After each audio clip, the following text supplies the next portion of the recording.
Bonjour à tous et bienvenue dans ce nouvel épisode de Celeb Chat Podcast. C'est parti pour les news du jour.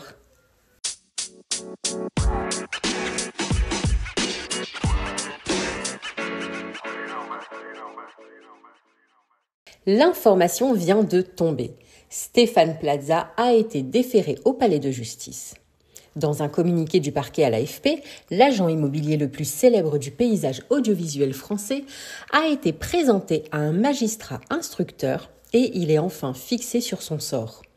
Il sera jugé pour violence sur 2 anciennes compagnes d'ici la fin de l'été. Le parquet a requis son placement sous contrôle judiciaire dans l'attente de son procès.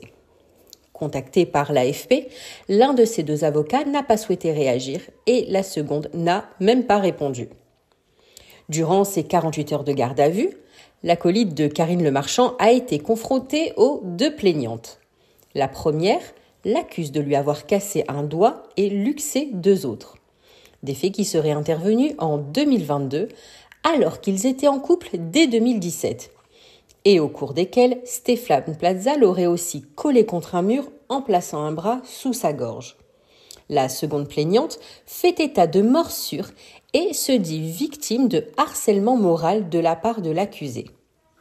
Comme l'a révélé une source proche du dossier à BFM TV, Stéphane Plaza est apparu éreinté par la nuit passée en garde à vue, comme abattu. C'est ainsi que, face aux 2 jeunes femmes, il a fourni des réponses monosyllabiques. Plus encore, il a nié les faits et avancé être la cible d'une opération de vengeance de la part d'ex-compagnes. Il a cependant fourni des échanges de SMS avec la première plaignante qui le dédouane puisqu'elle écrit « Je sais que tu n'as pas fait exprès ». Je le rappelle, Stéphane Plaza est présumé innocent des faits qui lui sont reprochés jusqu'à clôture définitive du dossier. Cyril Hanouna était auditionné ce jeudi 14 mars par les députés de la commission d'enquête sur l'attribution des fréquences de la TNT. L'animateur controversé de C8 a, entre autres, dénoncé un acharnement contre ses émissions et il a tenté de minimiser les nombreuses polémiques qui l'accablent. Il y a un vrai acharnement sur mes émissions, on le sait, je dérange, mon franc-parler dérange, a estimé Cyril Hanouna lors de son audition. Un acharnement qu'il attribue aux autres groupes audiovisuels, attirés selon lui par ses téléspectateurs et les recettes publicitaires qui vont avec. Je pense qu'il y a vraiment une forme de lobby qui fait que des gens veulent me faire sortir du paysage audiovisuel, a ajouté le présentateur de TPMP. Les faits pour lesquels on est ici aujourd'hui représentent 0,1% de l'antenne, sur un total de 5000 heures, a-t-il poursuivi, jugeant les amendes infligées à C8 disproportionnées. Les dérapages de ces émissions ont valu à la chaîne une pluie de sanctions de l'Arcom, pour un total de 7,5 millions d'euros. Je ne viens pas à l'antenne pour essayer de faire un bad buzz, a assuré celui qui jure vouloir aider les gens. Par ailleurs, il a soutenu que très peu de fake news sortaient de son émission. Pourtant, épinglé pour une séquence sur une prétendue drogue à base de sang d'enfant, peut-être en avez-vous déjà entendu parler, l'adénochrome, ou pour avoir présenté à tort des invités comme des policiers de la Bravem. De nombreuses questions ont été consacrées à l'affaire qui a opposé l'animateur à Louis Boyard. Je ne sais pas si vous aviez eu l'occasion de voir cette émission, mais c'était lunaire. En novembre 2022, Cyril Hanouna avait insulté en direct le député, qui était d'ailleurs auparavant chroniqueur dans son émission. Cela avait entraîné une amende record de 3,5 millions d'euros pour C8 et des plaintes croisées de l'élu et de l'animateur.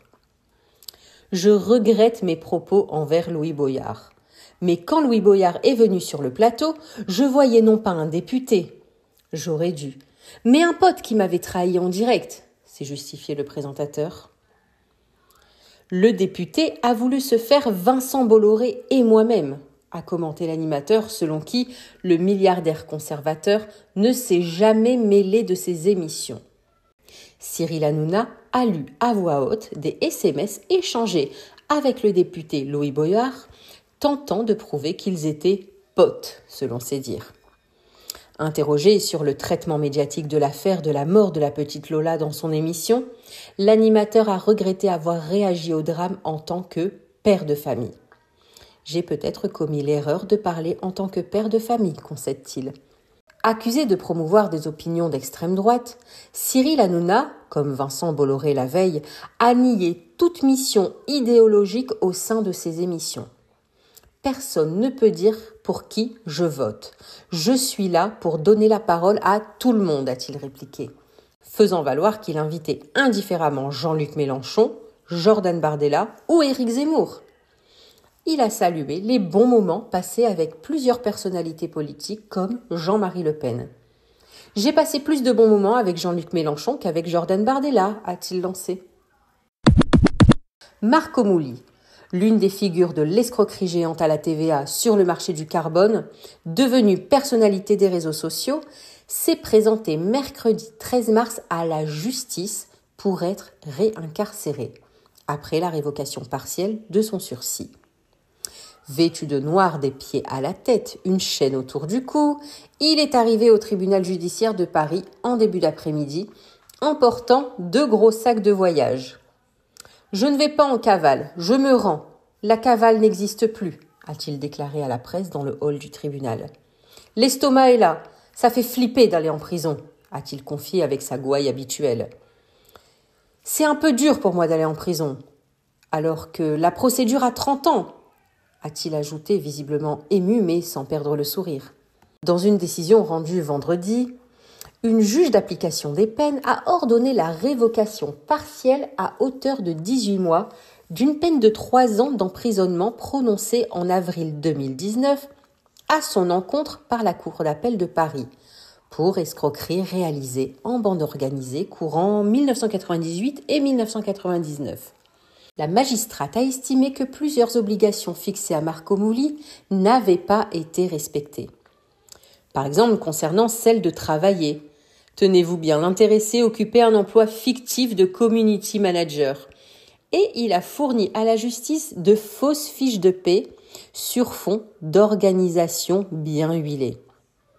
Dans le même temps, il a indiqué lors d'une audition travailler à un second livre et avoir décroché un rôle principal dans un film qui doit être tourné prochainement.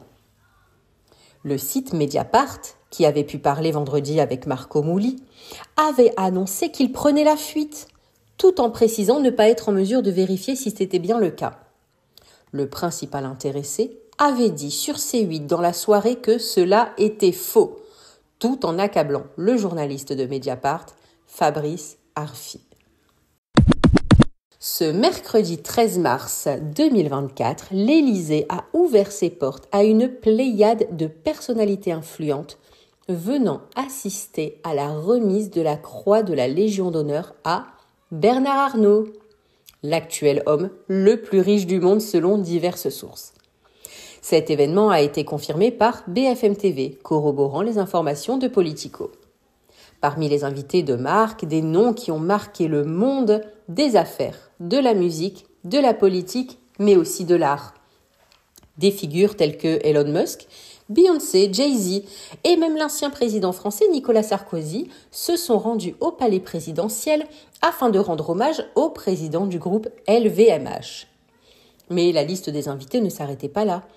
Des milliardaires comme Rodolphe Saadé et Vincent Bolloré, des ministres de premier plan tels que Gérald Darmanin, Rachida Dati et Bruno Le Maire, ainsi que d'autres personnalités politiques éminentes comme Anne Hidalgo et Thierry Breton, étaient également présents.